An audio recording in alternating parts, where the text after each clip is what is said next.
In this video, I am going to tell you how you can connect Jio Hotstar in your LG TV. So for this, first of all, you need to open LG TV and go to the LG content store. And I have just opened LG content store, you can see. And Jio Hotstar is showing here. Just need to press on Jio Hotstar.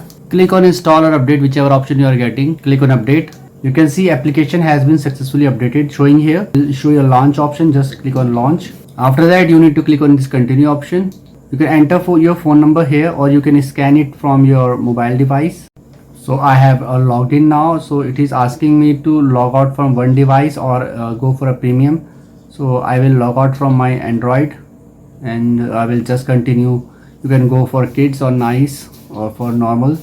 So now you can see Jio Hotstar is now working fine for me, and you can play any of the video here. You can see this video is now getting played on my TV. So it means Jio Hotstar is working fine in my TV now. So I hope friends, now you will be able to do it. In case you find this video helpful, just hit on the like button and also subscribe my channel for my upcoming videos.